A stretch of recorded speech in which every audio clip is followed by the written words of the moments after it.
नमस्कार मित्रों, गुरुकुल की इस व्याख्यान माला में आप सब लोगों का स्वागत है। मैं आप लोगों के सामने गद्य काव्य की जो एक परंपरा है, जो गद्य काव्यों का विस्तार है, हम उसके ऊपर में विमर्श कर रहे हैं। मैंने एक प्रश्न आप लोगों को छोड़ा था जिसमें यह बात आती थी कि पद्य और नाटक को जो प्रसिद्धि मिली वह गद्य काव्य को वैसी प्रसिद्धि नहीं मिल पाई, या नाट्य साहित्य के कवियों को हम जितना जानते हैं या पद्य लेखन में हम कवियों को जितना जानते हैं, गद्य काव्यों में वो संख्या अति न्यून हो जाती है, बल्कि यदा कदा तो हम बाणभट्ट, दंडी और सुबंधु से आगे को सोच ही नहीं पाते। लेकिन ऐसा नहीं है, जो मैं आपके सामने कहता रहा हूं कि बाणभट्ट की भी एक जो है अनंत श्रृंखला है जिसमें गद्य काव्यों की रचना होती चली गई बाणभट्ट के अनुसरण पे। इसी में हमने बाणभट्ट के बाद जो 1000 ईस्वी के कवि हुए तिलक मंजरीकार धनपाल, हमने धनपाल को जाना। उसके बाद हम आते हैं 11वीं शताब्दी में। अब ये 11वीं शताब्दी का यही मतलब है कि हो सकता है कि धनपाल के लगभग 20, 25, 50, 60 वर्ष बाद वादीभ सिंह हुए। वादीभ सिंह एक गद्यकार के रूप में जाने जाते हैं। उनका जो पद्य काव्य है, गद्य काव्य है, उस गद्य काव्य का नाम है गद्य चिंतामणि। वादीभ सिंह तमिलनाडु के थे, तमिल राज्य के निवासी थे। मित्रों, कभी कभी हमें ऐसा प्रतीत होता है कि हमारे जितने भी संस्कृत के कवि हुए हैं वो कहीं ना कहीं भारतवर्ष के उत्तर जो भाग है उस भाग में ही हुए। ऐसा नहीं है। चूंकि हम उत्तर भाग में रहते हैं तो यहाँ के लोगों का परिचय हमारे लिए इजी है, इसलिए इस तरफ हम जानते हैं। लेकिन जब वहां अगर आप जाएं, यानी हम दक्षिण भाग में जाते हैं, तो वहां की जो लोक परंपरा में जो कवि हैं, वहां के जो प्रसिद्ध कवि हैं, वहां पर वो उतने ही प्रसिद्ध हैं जो प्रसिद्धि हम उत्तर भाग में अपने कवियों को देते हैं। उन्हीं में से वादीभ सिंह हैं, जो कि तमिल राज्य के निवासी हैं, जैसा आप लोगों के सामने कहा। और हमारी जो चर्चा चल रही है वो एक और विषय पर आधारित है कि गद्य काव्य को बाणभट्ट के बाद जैन गद्यकारों ने पर्याप्त गति दी। तो उन्हीं में से धनपाल एक थे। अब हम वादीभ सिंह को देख रहे हैं। इन्होंने स्यादवाद सिद्धि की रचना की। नव पदार्थ निश्चय आदि जो है इनकी 5 कृतियां हैं। उन्हीं कृतियों में से एक, चूंकि स्यादवाद सिद्धि या नव पदार्थ निश्चय आदि ऐसे ग्रंथों के द्वारा हमें ऐसा प्रतीत होता है कि ये तो दर्शन के कवि थे, क्योंकि स्यादवाद सिद्धि जो है वो जैन का एक प्रसिद्ध जैन दर्शन का प्रसिद्ध सिद्धांत है। नहीं, जो लेखक होते हैं, जो प्रबुद्ध होते हैं, जो प्रतिभाशाली होते हैं, वो लेखन की किसी भी विधा से अपने को अछूता नहीं रखते। अगर वे दर्शन क्षेत्र के प्रसिद्ध दार्शनिक रहे होंगे तो ऐसा नहीं है कि वे गद्य काव्यों की रचना नहीं कर सकते। उसी क्रम में वादीभ सिंह एक और जहां जैन दर्शन के ये प्रसिद्ध दार्शनिक हैं, उसी प्रकार हम संस्कृत लेखन में भी एक प्रसिद्ध गद्यकार के रूप में देखते हैं। और उनकी रचना जो गद्य चिंतामणि है, इसी से उनको प्रसिद्धि है। इस गद्य चिंतामणि में 11 लंभक हैं, अर्थात इसका जैसे हम सामान्य भाषा में जैसे अध्याय कहते हैं, चैप्टर कहते हैं, या इधर अंक कह लें, उधर सर्ग कह लें, या आगे और भी ये उल्लास है, तो उसी प्रकार जो गद्य चिंतामणि है यह 11 लंभक में विभक्त है। इसमें महाराज जीवनधर एक प्रसिद्ध हुए हैं। जीवनधर, इनके नाम से आपने जीवनधर पद्धति आदि भी ग्रंथ सुना होगा। तो महाराज जीवनधर का इसमें वृत्तांत है। एक प्रकार से यह भी बायोग्राफिकल टेक्स्ट है, जिस बायोग्राफी की शुरुआत बाणभट्ट ने हर्षचरितम से की थी। इसका जो स्रोत है, जो इन्होंने अपने इस गद्य चिंतामणि की जो कथानक ली है, या इस गद्य चिंतामणि का जो एक स्टाइल ग्रहण किया है, वह गुणभद्र कृत उत्तर पुराण से है। अर्थात गुणभद्र की जो रचना उत्तर पुराण है, यह उत्तर पुराण ही गद्य चिंतामणि का स्रोत है ना। इसी कथा को एक पद्यात्मक रूप भी है जो क्षत्र चिंतामणि की रचना मानी जाती है। गद्य चिंतामणि आख्यायिका है। हमने पुनः पुनः आप लोगों के सामने आख्यायिका का परिचय दिया। ये बायोग्राफिकल होता है, ये ऑटोबायोग्राफिकल होता है। तो इस रूप में यह जो गद्य चिंतामणि है ये बायोग्राफिकल है। क्यों? क्योंकि इसमें जीवनधर नामक एक ऐतिहासिक पुरुष की जो है जीवन वृत्ति है। अगर इनकी भाषा शैली की ओर आप दृष्टिपात करें तो जो देखिए, अगर सारे गद्य हैं उस गद्य को अगर हम पाठ्य की दृष्टि से देखें तो उनका एक सामान्य परिचय यही है कि वो समासात्मक शैली में होते हैं, उनमें समास होते हैं, लंबे समास होते हैं। बाणभट्ट जैसे लोग उस समास को भी दुष्कर बनाते हैं, कठिन बनाते हैं, लेकिन परवर्ती कवि हैं वे अपने कह सकते हैं कि गद्य को भी सरल और ललित शैली में लालित्यपूर्ण ढंग से हमारे सामने प्रस्तुत करते हैं। उनकी एक पंक्ति का हिस्सा देखें कि प्रत्यग्र कंदली दलन दुर्ललित कोकिल कलालापच्छलेन, प्रत्यग्र कंदली दलन दुर्ललित कोकिल कलालापच्छलेन। ये एक समासिक शब्द है जो आपके सामने मैं रख रहा हूं।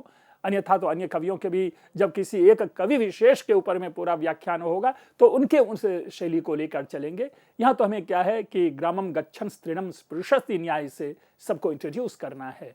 तो उसी में मैं पुनः पंक्ति सुना रहा हूँ। बड़ा सुंदर है, ये जिह्वा पर ही ये सेट होने वाली ये पंक्ति है, ये पीस है कि प्रत्यग्र कंदली दलन दुर्ललित कोकिल कलालापच्छलेन। तो इस प्रकार से ये इनकी गद्य चिंतामणि का परिचय था। इसके बाद होते हैं प्रभाचंद्र।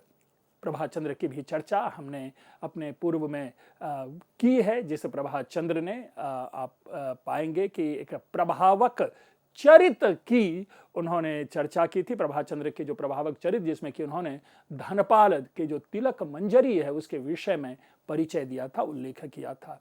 प्रभाचंद्र 12वीं शताब्दी के कवि हैं। इसके बाद जो जिनभद्र हैं वे 13वीं शताब्दी के कवि हैं। प्रभाचंद्र ने गद्य कथा कोश के रूप में लगभग 81 कथाओं की काव्यात्मक प्रस्तुति हमारे समक्ष रखी है। 81। अब जरा ये सोचिए कि 81 कहानियों का एक प्रकार से संग्रह कह सकते हैं। आज हम पाते हैं कथा संग्रह, कथा के एक संकलन का, कई सारे लेखकों की कहानी को हम एक साथ लेते हैं। हम जब इन कथाओं के ऊपर में दृष्टिपात करते हैं, जो हिंदी काव्य जगत में लघु कथा एक परंपरा चली, जो उनके जो काव्य वैशिष्ट्य में या काव्य शैली में या काव्य विधा में लघु कथा को भी प्रश्रय दिया गया, हमारे यहाँ उस और इसके ऊपर में विमर्श बहुत कम है। लेकिन अगर आप देखें तो 12वीं शताब्दी से पूर्व ही लघु कथा लेखन की परंपरा चल पड़ी थी। और जब हम लघु कथा की बात करते हैं तो यह काव्यात्मक कोई मोटा नहीं होता, 10-15 मैक्सिमम 20 पृष्ठों में ऐसी कहानियां समाविष्ट हो जाती थी। हम 20 भी बहुत अधिक बोल रहे हैं। तो इस रूप में ये कथाओं का संग्रह, या खास करके आप जरा सोचिए, मैंने जो ये बातें कही, जब हम पंचतंत्र और हितोपदेश की चर्चा करते हैं तो उनमें भी क्या है, लघु कथा है, छोटी छोटी कहानियां हैं। ये अवश्य है कि उनमें सारी कहानियां एक दूसरे से जुड़ी हुई है, लेकिन हर एक कहानी एक पृथक अस्तित्व रखती है, हर कहानी का अपना एक पृथक संदेश है। लेकिन यह जरूर है कि उन्हीं कहानी से दूसरी कहानी निकल रही होती है। यहां पर भी आप पाएंगे कि यह एक अलग अलग पृथक कथाओं का संग्रह है। दूसरे शब्दों में ऐतिहासिक दृष्टि से कथा लेखन मानव मात्र कवि मात्र की परंपरा में विद्यमान था। इसके साथ ही जब हम चर्चा करते हैं कि जो उदयप्रभ सूरी के ये शिष्य, उसके बाद हम जिनभद्र की चर्चा करते हैं जो उदयभद्र सूरी के शिष्य थे, इन्होंने ऐतिहासिक तथा पौराणिक कथाओं को हमारे सामने काव्य के रूप में उपस्थित किया। अब क्या हुआ कि हम आप सभी पढ़ते हैं, रामायण हमारे सामने है, महाभारत हमारे सामने है, 18 के 18 पुराण है, इसी प्रकार उपपुराण है। उन्हीं बातों को लेकर के एक नवीन परंपरा चल पड़ी कहानियों को लिखने की। या तो समकालीन कोई श्रेष्ठ व्यक्तित्व हो, श्रेष्ठ चरित्र हो, तो ऐसे श्रेष्ठ चरित्र को आधार बना करके उनके जीवन की छोटी छोटी कहानियां जो कि नैतिकता से युक्त हो, जिससे सामाजिक संदेश की प्राप्ति हो, जिसमें प्रेरणा हो, अर्थात जिसे पढ़ करके न केवल शिशुजन बल्कि वृद्ध लोग, युवक लोग या ऐसे जो अपनी बुद्धि से जीविका चलाने वाले लोग हैं उनको भी उनसे सीख मिले, शिक्षा मिले। तो ऐसे शिक्षाप्रद जो कथा का संदेश ही क्या होता है कि उसमें शिक्षाएं निहित होती हैं। तो उदयप्रभ सूरी के जो शिष्य है जिनभद्र, उस जिनभद्र ने कई अपने समकालीन ऐतिहासिक या अपने पूर्ववर्ती इतिहास के कुछ घटनाओं को, कुछ व्यक्ति को, कुछ चरित्र को आधार बना करके काव्यों का परिवर्धन किया और पौराणिक कथाओं को भी हमारे सामने काव्य रूप में ला करके प्रस्तुत किया। अब ये सारी की सारी जो पौराणिक कथाएं आप पाएंगे कि चाहे राजा शिवी की कहानी हो या कोई अन्य इस तरह की कहानी हम जब पाते हैं तो हमारे पुराणों में किसी न किसी रूप में वो निबद्ध कथा होती है। या इसी प्रकार रामायण की पूरी एक श्रृंखला है, उसमें कभी शबरी की कथा आ जाती है तो कभी शंबुक की कथा आती है, कभी बाली की कथा आती है, हर की एक पृथक कहानी निकलती चली जाती है। तो उनसे भी हम कथा बना बना करके काव्यों का निर्माण करते हैं। महाभारत आदि के साथ भी यही बात है और यही कारण है कि महाभारत, रामायण और पुराण ये तीनों के तीनों हमारे श्रोतः ग्रंथ के रूप में हमारे सामने समुपलब्ध है और उनके माध्यम से हम निकालते हैं। आज भी आप पाएंगे कि एक से एक बड़े पूरे भारत की जितनी भी भाषाएं हैं उन भाषाओं में इन्हीं जगहों से, इन्हीं ग्रंथों से कहानियों को लेकर के कवि लोग समकालीन दृष्टि डाल करके, समकालीन उपयोगिता को ध्यान में रखते हुए ऐसी कथाओं का परिवर्धन करते हैं। चाहे वो मैं बार बार चर्चा करता हूँ मृत्युंजय जो कर्ण के आधार पर शिवाजी सावंत की एक रचना है। अब वो देखिए, केवल उस एक पीस में उन्होंने कर्ण के व्यक्तित्व को हमारे सामने प्रस्तुत किया, जबकि महाभारत केवल कर्ण मात्र की कहानी नहीं है। लेकिन जो कवि होते हैं, जो समाज को कुछ संदेश देना चाहते हैं, तो इसी में जिनभद्र ने मानो इस प्रकार की ऐतिहासिक और पौराणिक कथाओं को हमारे सामने गद्य काव्य के रूप में प्रस्तुत किया। इस गद्य काव्य का नाम था प्रबंधावली। इसमें मुख्यतः गुजरात, राजस्थान, मालवा तथा वाराणसी के प्रसिद्ध महापुरुषों की कहानियां हमें प्राप्त होती है। जैसा मैंने शुरू में ही कहा कि समकालीन चरित्र या पूर्ववर्ती जो ऐसे कुछ उल्लेख्य चरित्र हुए हैं, उन चरित्रों को ध्यान में रख करके जिनभद्र ने अपनी उस कथा का परिवर्धन किया है। अब रही बात, प्रश्न पुनः आप उत्पन्न करेंगे कि कहाँ तो हम बाणभट्ट, कहाँ हम दंडी और कहाँ सुबंधु के हम गद्य काव्य की चर्चा करते हैं, लेकिन ये तो कथा काव्य की चर्चा आ गई बीच में। नहीं मित्रों, ऐसा नहीं है। कथा का भी जो मूल आधार है वो गद्य है। और जब हम गद्य काव्य की विधाओं की चर्चा करते हैं तो गद्य काव्य के जो दो भेद होते हैं, कथा और आख्यायिका, जिसमें कादंबरी कथा है और हर्षचरितम आख्यायिका है, तो उसी प्रकार ये कथा के अंतर्गत अब कथा के भी आप भेद कर सकते हैं, लघु कथा है ना, दीर्घ कथा। तो इस तरह से भेदों पर भेद की परंपरा चलती रहेगी। लेकिन जहां तक आधार की बात है, शैली की बात है, प्रवर्तन की बात है, तो वह गद्य है। इसीलिए प्रभात चंद्र का जो ग्रंथ है प्रबंधावली, वो गद्य काव्य की श्रेणी में परिगणित है। मित्रों, मेरुतुंगाचार्य, कई बार इनकी चर्चा आपने सुनी होगी। मेरे ही कतिपय व्याख्यान में पुनः पुनः मैंने मेरुतुंगाचार्य की चर्चा की है। ये 14वीं शताब्दी के कवि हैं। इनकी रचना प्रबंध चिंतामणि नामक जो एक गद्य कृति है, ये बेसिकली गद्य काव्य के रूप में है। मेरुतुंगाचार्य चंद्रप्रभ मुनि के शिष्य थे, जैसा कि स्पष्ट है कि ये भी जैन कवि थे। प्रबंध चिंतामणि में कुल 11 प्रबंध हैं, जिसमें ऐतिहासिक महापुरुषों, जिसमें कि विद्वान कवि आचार्य के जीवन से संबद्ध घटनाओं का वर्णन है। अभी मैंने शीघ्र ही कहा कि जो हमारी कथाओं के जो विषय होते हैं, ये कोई समकालीन या पूर्ववर्ती घटना होती है, या कभी कभी कवि भी अपनी सोच से कतिपय ऐसे निकाल लेते हैं जिनको कि अपने कहानी में रख देते हैं, उसको निगूढ़ कर देते हैं। तो कवि हो, महापुरुष हो, श्रेष्ठ व्यक्तित्व हो, ऐसे लोगों को आधार बना करके हमने अपने काव्यों में पाया है। तो उसी में मेरुतुंगाचार्य ने भी ऐसा ही किया है कि जो ऐतिहासिक महापुरुष हैं, चाहे वो विद्वान हों या कवि हों, ऋषि हों, आचार्य हों, इनके जीवन से संबद्ध घटनाओं का वर्णन किया है। मित्रों, यहाँ पर एक टिप्पणी जरूर मैं करना चाहूँगा कि ये जो संबद्ध घटना जब इस प्रकार से हम कहते हैं तो निस्संदेह वो इतिहास बन जाता है। लेकिन अन्वेषण का विषय यह है, शोध का विषय यह है कि क्या वह घटना ऐतिहासिक है। क्योंकि अगर हम उस घटना को इतिहास मान लेते हैं तो हमारा इतिहास विशृंखलित हो जाता है और हमारे इतिहास में कुछ इस प्रकार कह सकते हैं कि श्रुति दोष उत्पन्न हो जाते हैं। खास करके मैंने पुनः पुनः चर्चा की है इस प्रसंग में, जिस प्रकार महाकवि कालिदास को 14वीं शताब्दी के एक ग्रंथ में महामूर्ख सिद्ध किया गया है। नहीं, कालिदास मूर्ख नहीं थे। ये तो कवि की कल्पनाओं से निकला हुआ कोई कालिदास है। महाकवि कालिदास महाकवि थे, वो कभी मूर्ख नहीं हो सकते और ना ही वे मूर्ख थे, क्योंकि यदि मूर्ख होते तो लगभग इस 1000 वर्ष के इतिहास में इससे पूर्व भी कहीं ना कहीं यह उल्लिखित तो होना चाहिए था कि महाकवि कालिदास मूर्ख थे। 1000 वर्ष के बाद कोई एक कवि आकर के अपनी कल्पनाओं में किसी विद्वान विशेष को महामूर्ख कह देते तो ऐसे में उन्हें महामूर्ख नहीं समझा जाना चाहिए, तब जबकि महाकवि कालिदास को 636 के अभिलेख में महाकवि कह करके संबोधित किया गया है। तो इसीलिए ये टिप्पणी जब मैंने घटना की बात की, हाँ, लोक मनोरंजन में वो घटना सटीक बैठती है, वो सुनने में अच्छा लगता है, हम कभी कभी उससे प्रेरणा भी ग्रहण कर लेते हैं कि भाई इस तरह से नहीं, यानी हम अपने प्रत्युत्पन्न मतित्व का प्रयोग करें, हम उनसे संकेत, हम उनसे शिक्षा ले सकते हैं, लेकिन वो कहानी हमारे लिए इतिहास नहीं होनी चाहिए। ठीक उसी प्रकार जिस प्रकार मेरुतुंगाचार्य के द्वारा अपने काव्य में जो परिवर्धित एक कथा है जिसमें महाकवि कालिदास को महामूर्ख कहा गया, उसे ग्रहण नहीं किया जाना चाहिए, कदापि ग्रहण नहीं किया जाना चाहिए। ये डिबेट का भी विषय नहीं है, ये शोध का भी विषय नहीं है, और इतिहास का तो विषय है ही नहीं, ये केवल एक कवि की कल्पना का विषय है, और कल्पना कभी यथार्थ नहीं होता।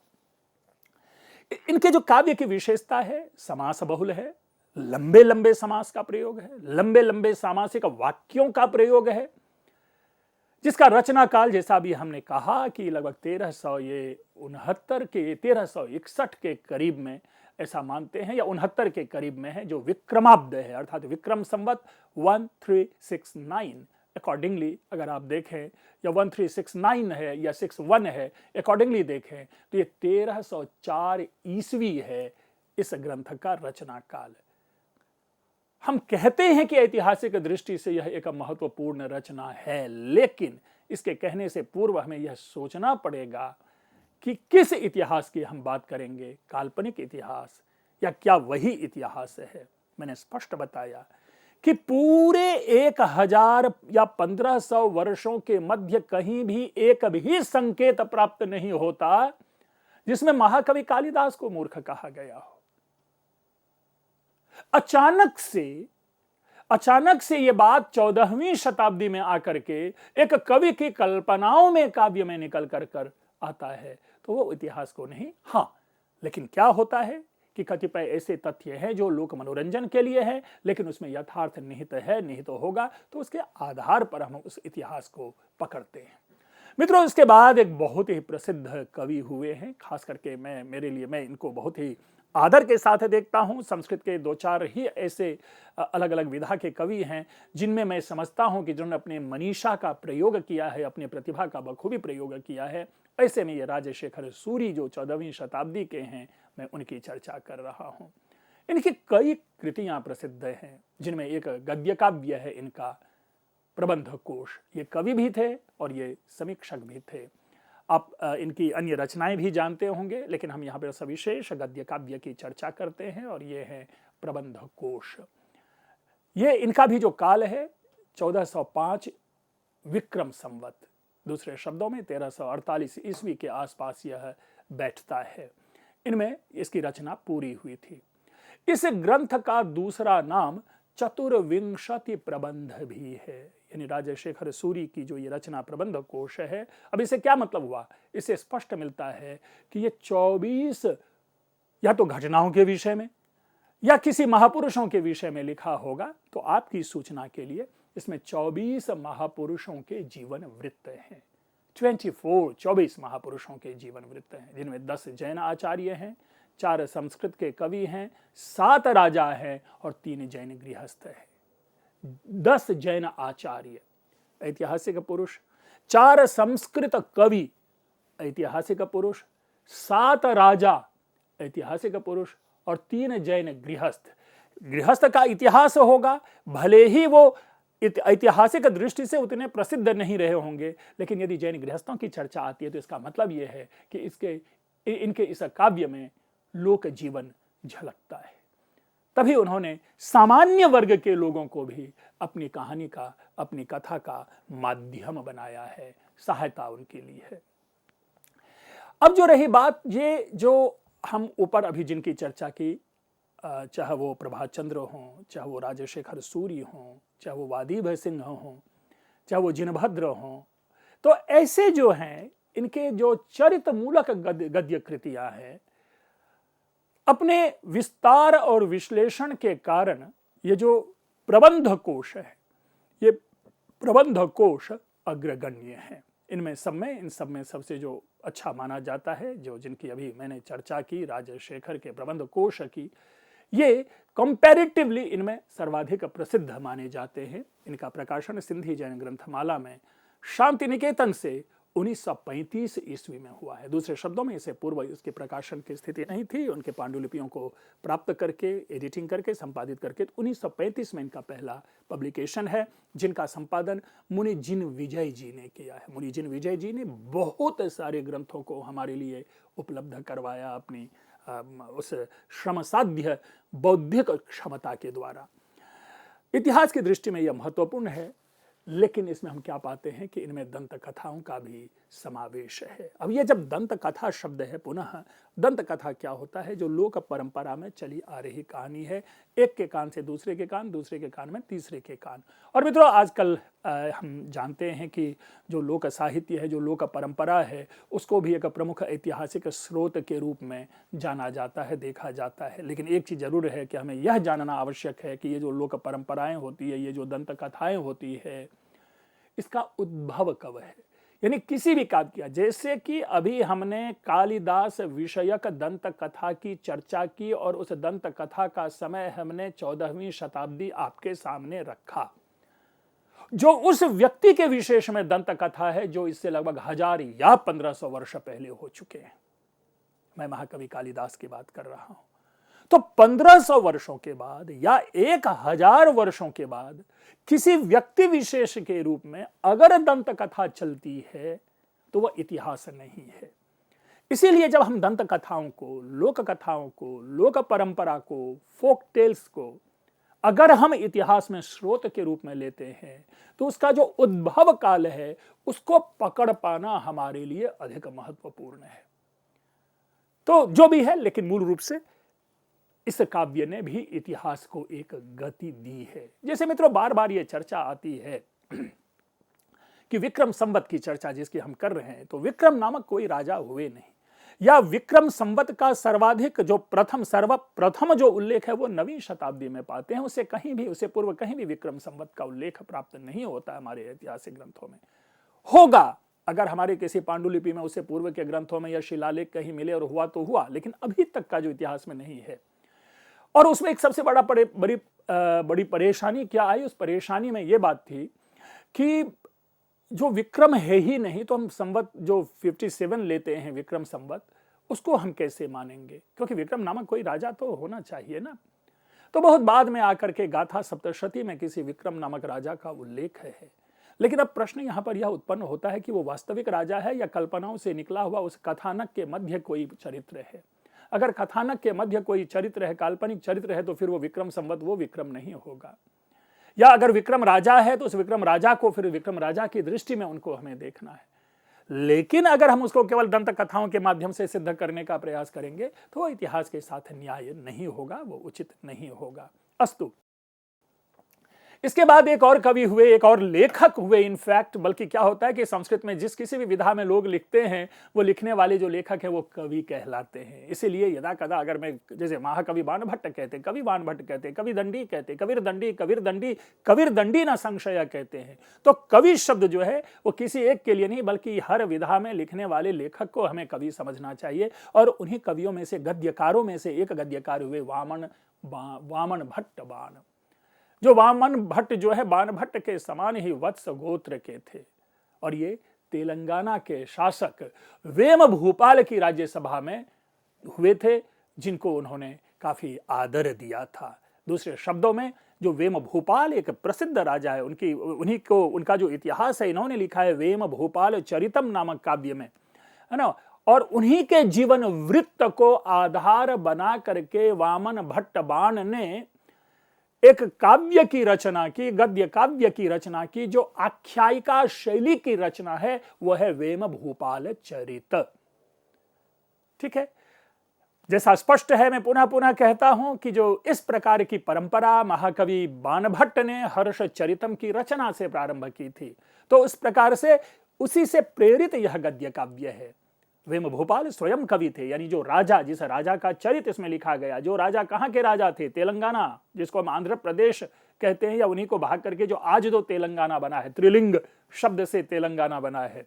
तो ये जो वेम भूपाल हुए, वो प्रसिद्ध राजा थे, और उन राजा को इन्होंने आधार बना करके किया, जो स्वयं कवि थे। और इतने कवि थे कि इन्होंने अमरु शतक, जो अमरुक आपने नाम सुना होगा, अमरु शतकम, जो श्रृंगार परक एक टेक्स्ट है, एक जो शतक काव्य में बहुत ही प्रसिद्ध काव्य है। और यही नहीं, अगर हम पाते हैं कि कालिदास के बाद जो कुछ परंपरा चली गीति काव्य लेखन की, तो उस गीति काव्य लेखन में भी जो है अमरु शतकम की रचनाएं है। उस अमरु शतक के ऊपर में वेम भूपाल ने श्रृंगार मंजरी नामक टीका लिखी थी। तो वामन भट्ट बाण ने बाण की ख्याति और प्रौढ़ी का जो दावा किया था, उन्होंने कहा था कि मैं उनके समान बनने आ रहा हूं। अर्थात जो कहते हैं कि बाणभट्ट के बाद काव्य रचना, गद्य काव्य रचना बंद हो गया था, नहीं, मैं हूं।